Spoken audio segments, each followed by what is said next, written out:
Hey everybody, it's Emily from ARG Schooling, and today I want to talk about 5 of my favorite Stephen King books.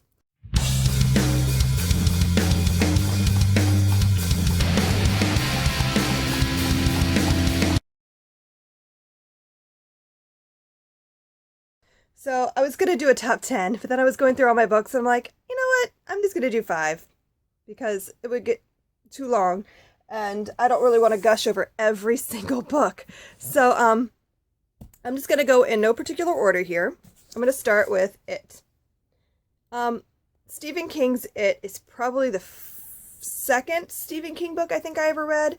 And I read it the first time when I was like 13 or maybe 14. No, I would think it was 13.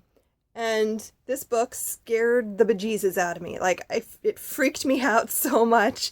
And I completely got obsessed with Stephen King after reading this. I think the first book I read was Carrie, and I liked it and I wanted more. And I got this from my local library.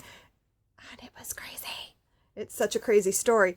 And this book is about the town of Derry, Maine. And there's this thing that happens every 27 years where children just start dying. And they all die mysteriously. Nobody really knows what happens.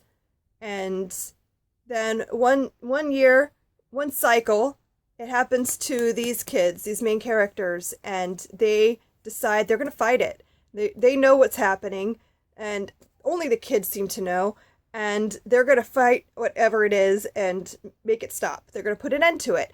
And then it goes back and forth between when they're kids and when they're adults, and it's happening again, and they have to break this cycle. They have to make it stop. And it's just, I love the characters in this story. I love the depth of the story. I love how much I remember the first time I read it being like, how could this much stuff be in one person's head? Because he goes back and back and back with the cycles, and it goes so far back into it's just, how could this, I don't know, it's hard to explain. And I'm not doing a very good job explaining it, but it's been a while since I read it too. I haven't read this for a good 8 years, and that needs to stop, and I need to read it, but I'm going to get to it sometime soon, I think. But I love the story and how and this is probably one of the better endings. Stephen King's books are known for not ending well, or for just ending. And his endings can tend to be a little bit weak, but I think this is probably one of the best endings of a book that he's written, and I really like it. Next up is Pet Sematary. This is probably the scariest Stephen King book. It scared the crap out of me when I read it as a kid, and it's still scary as an adult. I mean, things come back wrong. And it's sort of zombie-ish, but not really. And I really, really enjoy it. It's fun to read. It's fun to be scared. The movie version is actually really good. It follows the book pretty well. Not so much the second one. That one's kind of dumb, but that has nothing to do with the book itself. So if you're going to read a scary Stephen King book, you want Pet Sematary.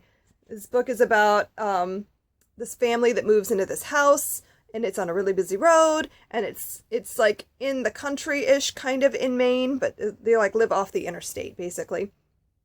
And I'm trying to think, it starts with the cat, right? Yeah.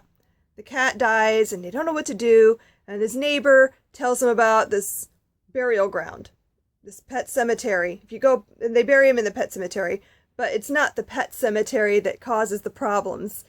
Further down a ways, behind the pet cemetery, there's this old Micmac burial ground. And when you bury something there, it comes back. But it does not come back as they were.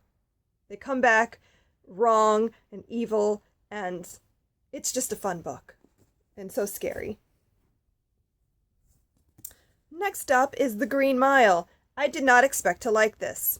I thought it was going to be boring. I don't know. The premise did not intrigue me, but it's Stephen King, so I read it. And it was so good. It was beautiful. And I really, really enjoyed it. And it's not like his normal books. It's not scary.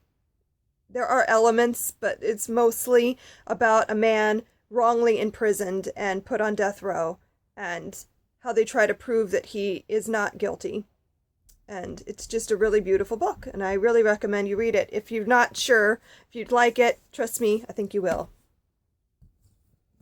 Then next up is Needful Things, and this one's sort of classic Stephen King. This is, takes place, they almost all take place in Maine, but this takes place in a little town in Maine called Castle Rock, and a guy opens a store, and he'll give you anything you want with a price. And it's a really fun book. It's really, I don't know, this has one of the biggest gross out scenes that I think I've ever read in a book. I have a vomit phobia, and reading about a lot of people vomiting, not one of my favorite things. But aside from that, this book is really, really fun. And it's creepy, but not really scary. And you wonder who this guy is that opens a store. He's kind of Satan, or is he? I don't know. But it's really fun to read. And then finally, this is what I would consider Stephen King's magnum opus. The Stand. This is probably his best book. If you're going to read a Stephen King book and you don't know where to start here. Because this book is just brilliant. It's beautiful. It's apocalypse, but it's just, it's so good. It's so good. I don't know if I can even explain why it's so good. It just is.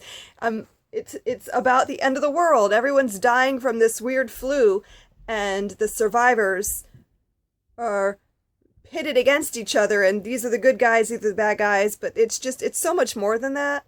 And it's beautiful and amazing, and you should read it. It's great. So those are my favorite Stephen King books. I'd love to hear what your favorite Stephen King books are, and these aren't my only favorites. These are the ones I'm going to show you today. Maybe I'll do another video with more, but if you've read these books and you want to tell me what you liked about them, I'd love to hear it. What are your favorite Stephen King books? Maybe that you've read one that I haven't. I'd love to hear about that. I haven't read all of them. That is a goal, isn't it? I'd like to read more, but I haven't read all of them yet. So, thanks for watching. I hope you enjoyed this video. Please remember to like, share, and subscribe, and I'll see you next time. Bye! Happy reading!